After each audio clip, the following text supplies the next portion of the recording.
Je m'appelle George. Je suis évangéliste technique pour le chef software. Je parle un petit peu français, mais mon français c'est terrible. So I'm just going to stop right now and do this in English. Your ears will thank me. I'm also a product marketing manager at Chef. I wear a lot of different hats at my company. I wear a lot of different hats throughout my career. I've always been in IT, but the one thing that has been consistent throughout is a love for automation. So I'm very happy to be here today at this conference because what we are being challenged to do here today is de-automate ourselves and master technology thanks to automation. I think as an industry, IT has a lot of very interesting questions to grapple with. I think we have some very tough challenges ahead, and the time to start grappling with those is now. And the reason that the time is now is that there are many changes that are coming for us. One of which, for example, is self-driving cars. So you've probably seen one of these on the road, and if you haven't seen one on the road, you've at least seen one in a news article. This is Google's prototype for a self-driving car. I just read an article last week in The Guardian, a UK newspaper. And The Guardian says, from 2020 on, you will become a permanent backseat driver. Think about that for a minute, right? 2020 is just around the corner. That's not that much time for this technology to be launched, for it to be ubiquitous. It's going to get out and be so successful and so much safer and more reliable than current driving techniques, that in such a short time frame, by 2020, you may no longer be driving your own vehicle. And it's not just Google that has gotten into the mix, right? Tesla already has self-driving cars already on the road today. Uber and Volvo are working together to bring self-driving cars directly to you at the touch of your fingertips, right? Call them on demand whenever you need a car to take you somewhere, and it'll be a self-driving automobile. My favorite is BMW. So BMW now has self-driving vehicles that not only look like a real car and look like a BMW, right? It doesn't have the little spinny wheels on top. This looks like a real car, and if you can tell what's happening in the picture, this car is drifting through a racetrack in self-driving mode. That means this car probably drives better than just about everybody in this room. That's a pretty big shift. And that's coming from BMW, right? Makers of the ultimate driving machine. Has anybody been to the BMW Museum in Munich? Raise your hand. Anyone? Like one person, two? If you haven't been, I highly recommend going to the BMW Museum. That is the home of Bavarian engineering pride. And they do a lot of things like this throughout the museum where they line up different models of vehicles or different engines, and you see how technology has progressed decade by decade, right? And you see how engines have gotten more efficient, they've gotten more powerful. And when you look at the cars, right, you see that ergonomic innovations have gone smoothly one into the next. And as we look at the progression over the decades, we see that they have flowed nicely into one another.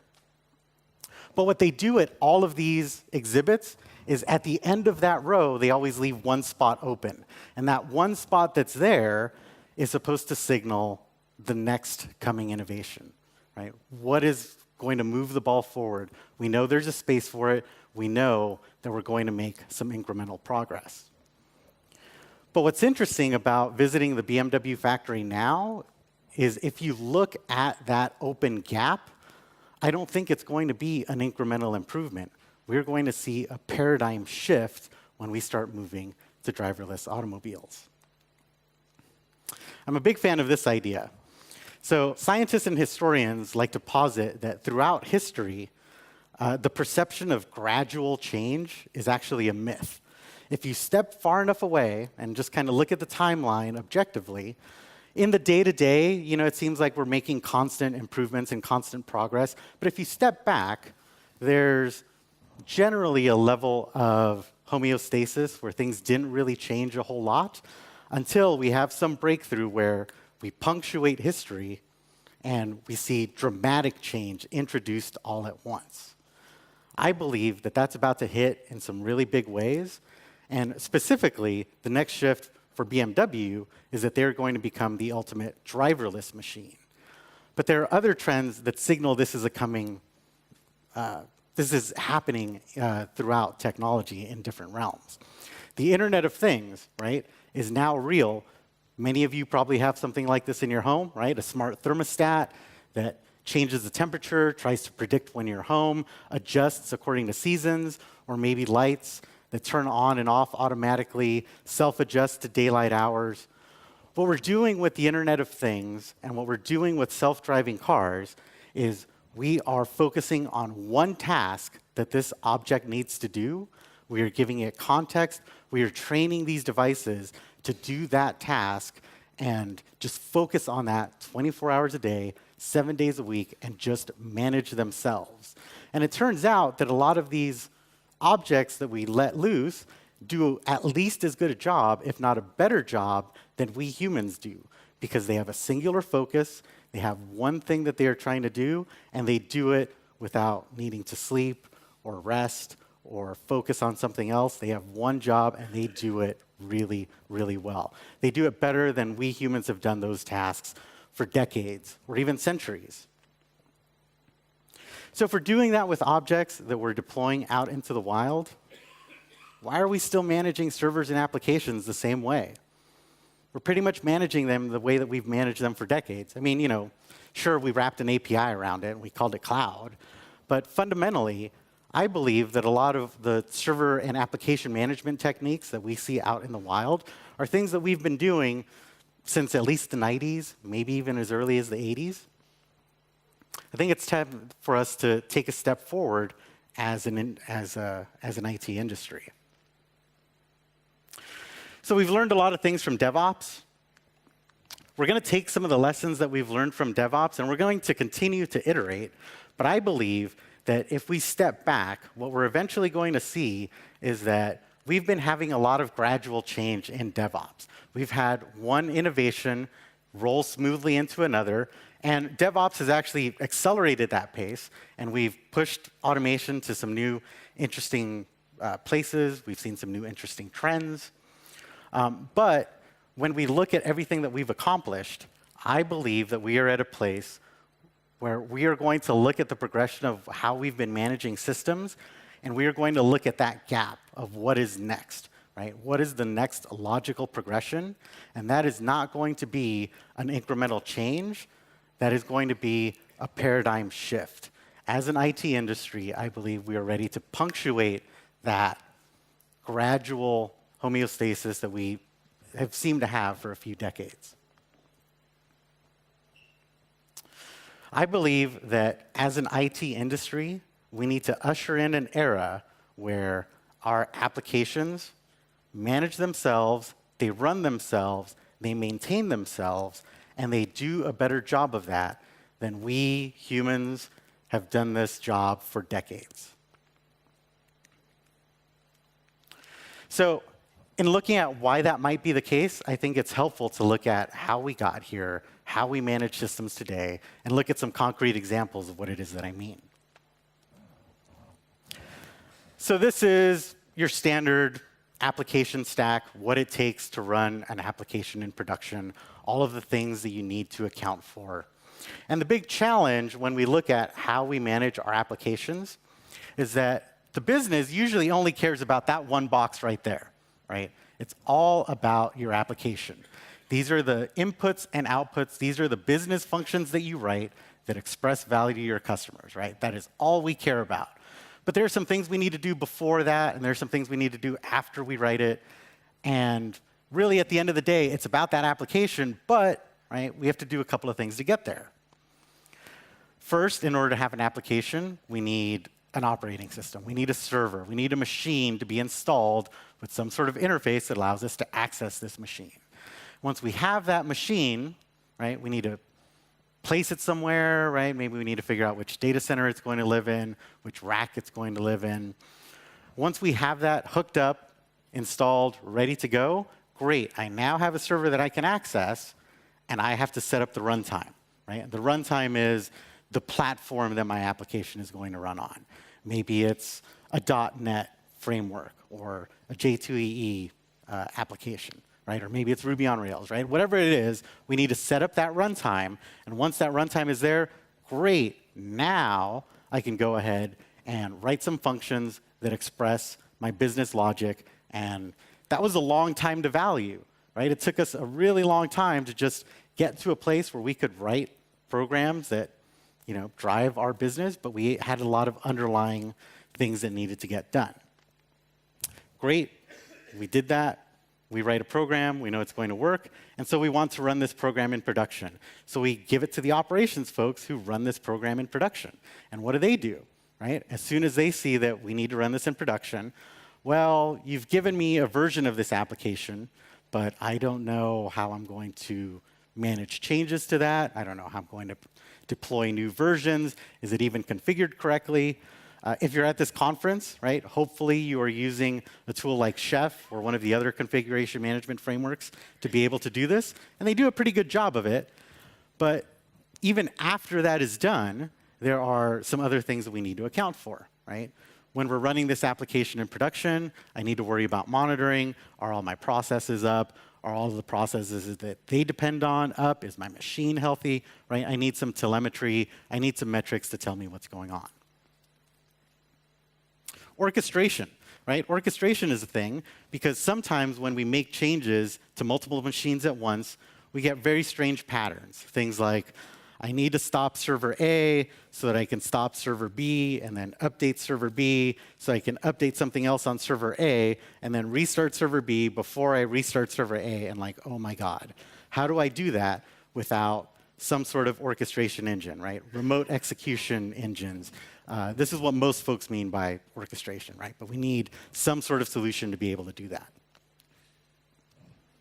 And then service discovery, right? Service discovery, maybe not so much of a thing in a traditional data center. Maybe you're using infrastructure as a service.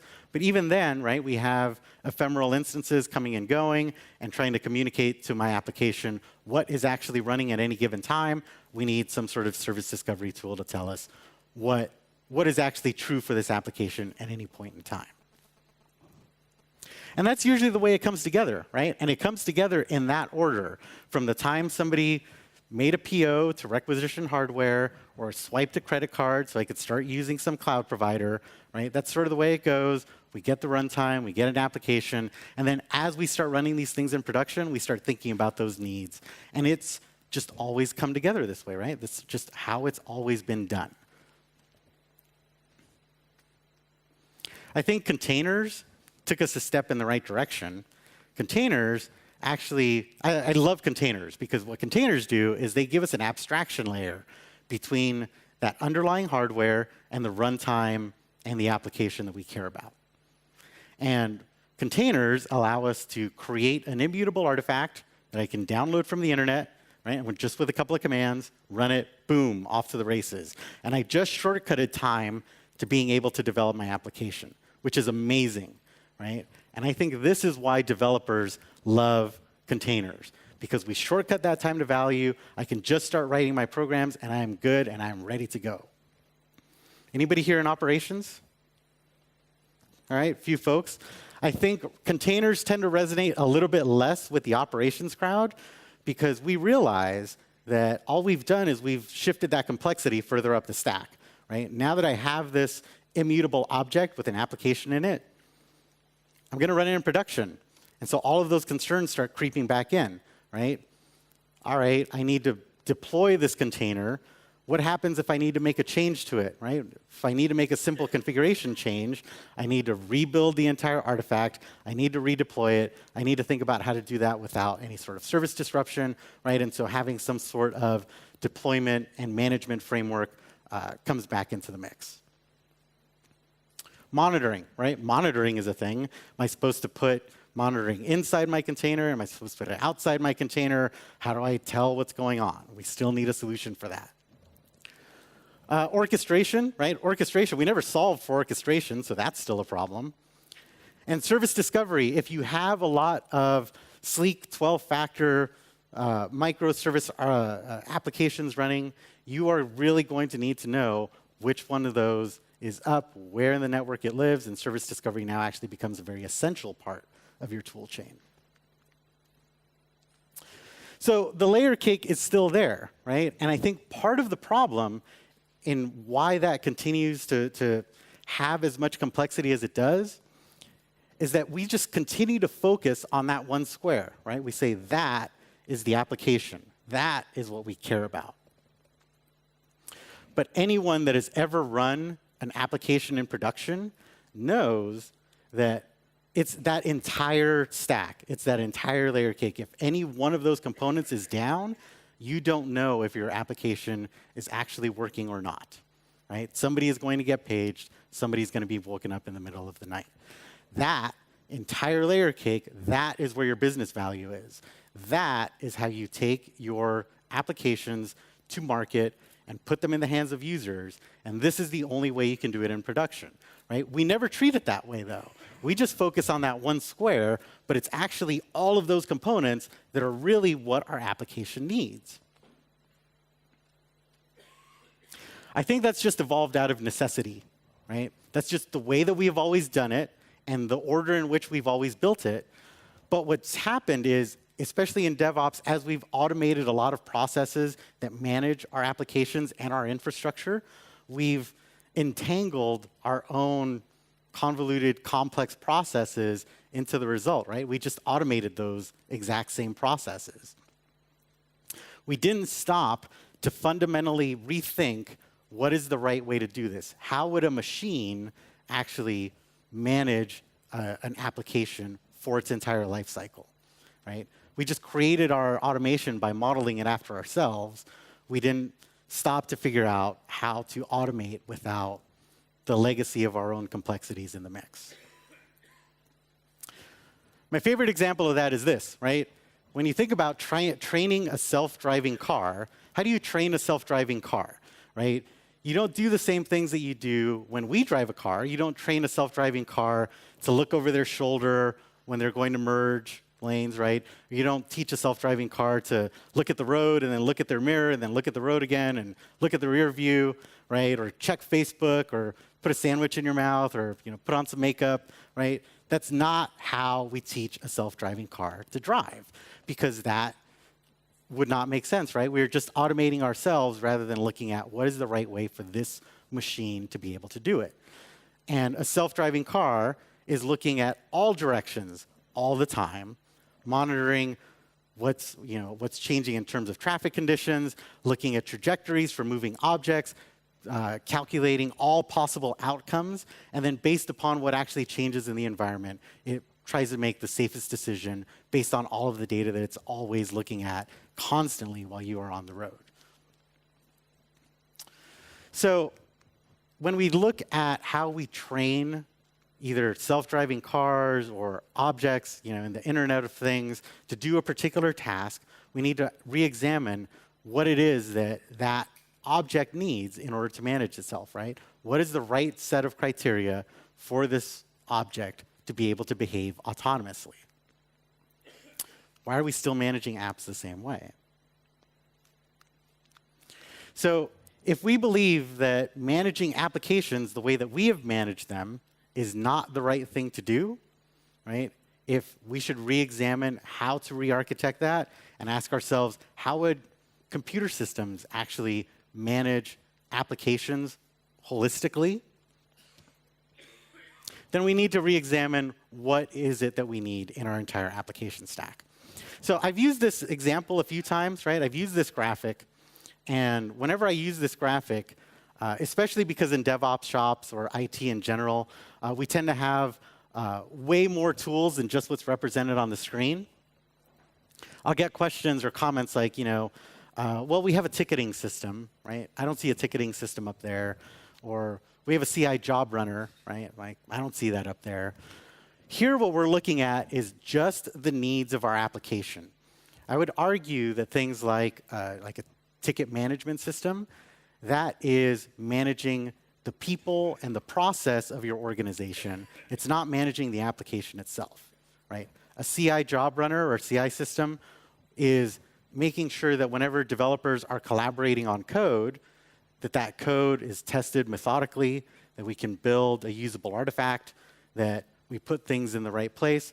And our applications may touch some of those outputs, but in terms of what our application needs, what is fused into our application, I believe it's just these things. So let's look at what should be fused into the app, right? And if we look at this from a DevOps perspective, we should talk about immutable infrastructure, right? Having everything as artifact, meaning you have your application baked into a VM or a container or whatever method it's going to run in. You deploy that thing. You never change any of the bits. And that's what you have throughout its entire life cycle. So we do that for many reasons, right? We get consistency, reliability, repeatability. There are lots of great talks on immutable infrastructure. I'm not going to break that apart now. But if we run with that as a definition, that means that we would look at what it takes to pick up one of those artifacts and actually manage it. So if we have an artifact already built and we start from that point, what do we need in order to make this thing run? One, right, we need to figure out how this application is going to deploy itself. We need logic that tells us, how do I pick up this package? How do I start it, right? Do I need to pre-configure it? Once it is started, do I need to post-configure it, right? Like, how do I just start a service with this artifact? We need a way to run the artifact that we've picked up once it is started. And so what I mean by run is all of the day-to-day operations, right? Like, you know, what happens if one of my dependent services dies? What am I supposed to do? How do I recover from that, right? If I am in a cluster topology as a follower and my leader dies, what am I supposed to do? Are we going to re-elect a new leader? Or are we just going to pull ourselves out of service? What happens if maybe one of the members of my service group doesn't die, but it just starts giving me really slow, bad data, right? What am I supposed to do then? And I think that there's a lot of tooling in DevOps that we use to do this now. Most of it, right, falls somewhere in service discovery, monitoring, orchestration. Some of it is config management. But we have a lot of different ways to try to address those scenarios as they occur. But the takeaway, right, is one, we had deploy, two, run, right? How do I take my day-to-day operations and manage those? And then we need to figure out what to do whenever there's an update, right? If I detect that there's a new version of this artifact, what am I supposed to do? Do you want me to automatically pick it up? And do you want me to automatically run it? If I do you want me to update all of my instances at the same time? Do you want it to be one after the other? Do I do it as a canary deployment, right? We need to define what do you do at that point, right? Maybe the right thing to do is to start up another instance of this service, wait for it to be online, and then terminate myself. All right, that's the other one, right? Once we reach the end of our life cycle, what is a clean way to pull ourselves out of service? And if we do those four things, right, we are covering the lifespan of our application, everything from the initial deploy event to day-to-day operations and running, what to do when there's an upgrade, and then ultimately how to sunset ourselves. So if we cover those bases, we should be able to tell an application what it needs to do to manage itself fully, right? And does this look familiar to anybody? There's kind of a pattern that's going on here, right? It's basically CRUD, right? This is DevOps at its finest. We are taking software development lifecycle practices and applying it to infrastructure and running our applications in production. And DevOps teaches us that what our applications need in order to run is everything that is needed in that CRUD cycle, right? Just deploy, run, update, and terminate. So that's kind of a lay of the land, right, of how an application would manage itself. And like I mentioned earlier, I work for Chef, and at Chef, we decided to take a stab at building something that looks like this. Don't worry, it's an open source product. It's freely available. I'm not trying to sell you anything. But when we released Habitat, our founder, Adam Jacob, wanted to see if we could teach applications to manage themselves the way that a machine would manage them. So we released Habitat in June, and we had a lot of really great press. Like I mentioned, I also do product marketing, so I kept up with all of the news stories that were coming out as a result. And one of my favorite came from Wired magazine. And I'm going to read this because it's a big blob of text. I particularly like this article because it looks at computing from a biological perspective. And it says this about how you should manage your infrastructure. Wired says, biological computing is also how Google, Twitter, and other internet giants now think about building and running their massive online services. This isn't software that runs on a single machine, serving millions upon millions of people across the globe. It's software that runs on thousands of machines, spread across multiple data centers.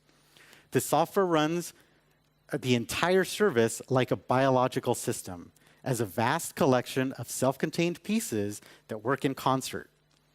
It can then readily spread those cells of code across all of those machines, and when machines break, as they inevitably do, it can move that code to new machines and keep the whole alive. The article then compares Habitat to an organic model of computing and looks at several computer science milestones that have actually driven us towards this model. But the takeaway was that if you care about managing that overall larger organism, like all of the digital assets that make up your business, the way to do that is to create these hyper-strong, hyper-aware, hyper-enabled cells that have all of the instructions that they need in order to manage themselves throughout their entire life cycle. And this is what the container ecosystem, I believe, is trying to achieve. And if you look at developments in the container ecosystem, they're driving towards this model, but it falls short because, again, if you remember, right, there's this explosion of complexity that happens outside of the container. There are a number of things that are vital to that application that we still treat as being external to the application and not the application itself. And so in a way, we're still doing what we have done all along with traditional server computing models, right? We are doing all of those tasks that we used to do by hand and still not seeing them as a part of the application.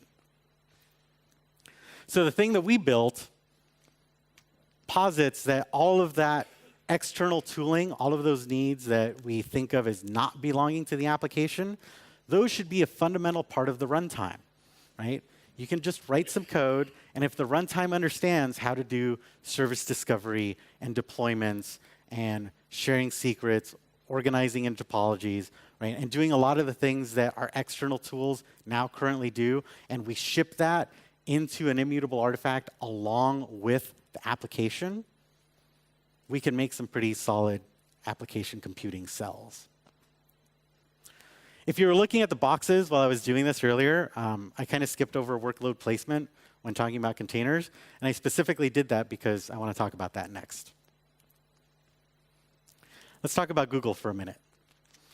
So Google has been running containers at scale for over a decade, right? Their entire business is built on a distributed, large-scale biological computing model, right?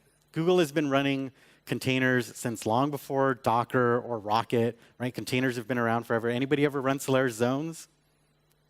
No? Nobody felt that pain? Oh, man. Trust me, you're glad you did not.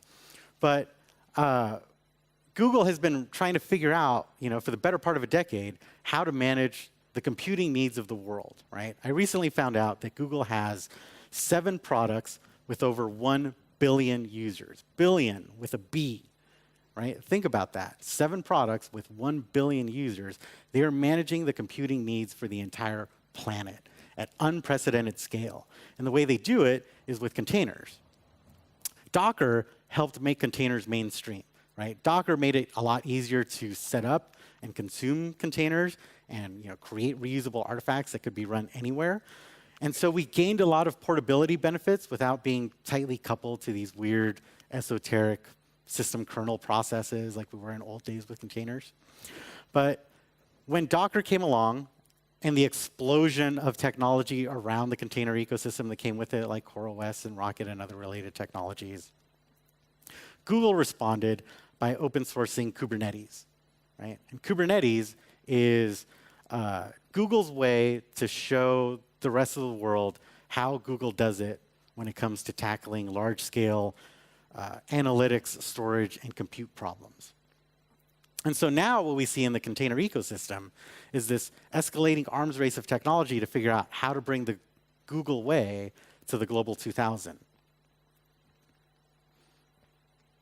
And what most folks in the container ecosystem have settled on is this, right? This is the magic trifecta of how you get to that distributed biological computing model, right? You have containers for portability, right? We talked about that a little bit earlier.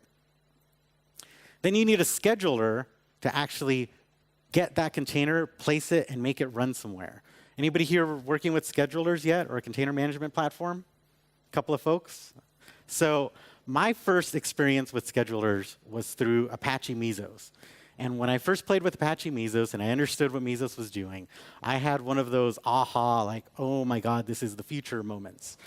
So what Mesos does is whenever a particular workload is needed, right? Like, I need this containerized process to be available. Mesos will recognize the system call that needs that, and within milliseconds, boot up your container, give it resources, allow it to process whatever function it needs to process as a result. That process is given to the other process that asked for it, and our initial process is then shut down and re-released back into the pool. And it happens within milliseconds. It's shockingly fast, and it's one of those things that enables just a mind-boggling amount of compute density and hardware optimization. And if you haven't played with schedulers yet, start going down that path, because I have a feeling that we're going to see this throughout every enterprise. But, right, if you do things like that and you schedule workloads to run on particular machines, right? If you remember that article, it said, whenever machines fail, as they inevitably do, right, we can just start that workload somewhere else and keep the whole alive. Well, if we do that, right, think about containers and what they do. Containers, for things like data persistency, will usually write to a local file system. And if machine A died and I need to run that on machine B, well, then that file system needs to be on machine B, right? Am I going to do that over NFS? Is my networking even set up to do that? Oh my God, what about security and permissions? Right? So there's this whole other host of concerns that you need when setting up that large grid of computing that all of these processes will run on. So for that, you need a cluster management platform, right? For example, something like Kubernetes or Mesosphere or one of the other choices that you have out in the market today. But the way it comes together is this, right? It should be that you have a cluster management system that sets up that grid of computing. You have a scheduler that decides, all right, where are these jobs going to run and how? How do I keep this whole alive? And the basis for all of that is using containers, which makes shipping and running artifacts reliable and easy. Wait a minute, no, that's totally not true. It's not easy at all. And the reason it's not easy is because we still have that host of concerns, right? Things like application deployment and monitoring and service discovery, right? And we are using external tools to be able to do that. And if you look at what vendors are doing, a lot of the cluster management systems are now starting to build in that tooling in a very opinionated way, because somebody needs to solve that problem and we can't get it done unless it happens somewhere. But it's still external to the application. Again, right, our apps are not self-sufficient, and we are still automating our legacy broken processes that we, as humans interacting with machines, have just brought into the mix. So the way to actually make that easy is to de-automate ourselves and master our applications with what we are now starting to call application automation. This is a term that we coined at Chef, and this is a way of talking about what it is that applications need in order to be fully autonomous and manage themselves throughout that entire life cycle. So here's my challenge to you, right? If you think that that seems reasonable, that if IT is ripe to shift along with other technology trends, right, where we have autonomous objects that are fully managing themselves, if you think that is the right thing to do with applications and infrastructure as well, and you are interested, you can do a couple of things. One, talk to me. I'm here at the conference for the rest of the day. You can find me on Twitter. There's my Twitter handle on the slides. Or you don't have to talk to me at all. You can check out Habitat, see what the approach is. And there are a couple of links, right? There's a browser demo, there's some tutorials. But here's what my challenge to you is. Even if you don't like Habitat, even if you don't think it's the right way to go, get involved in the discussion, right? If you believe that this is the right way that applications need to be managed going forward, if that is the right way to have a paradigm shift rather than the small incremental changes that we are making, get involved in the conversation. You can find us on Slack. There are a couple of forums. It helps if you're using Habitat, right, because we have a common frame of reference. But my challenge to you is to think about how you are managing your applications, think about large-scale compute problems that are coming for us all, and think about ways that we can actually start de-automating ourselves out of the process. So that's it. I actually did pretty well on time, so we have a few minutes for Q&A if anybody would like to ask questions.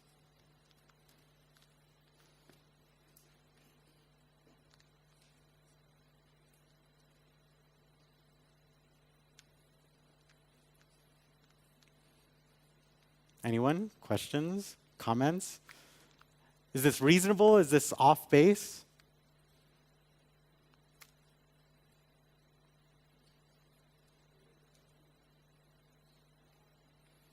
I see some nodding heads.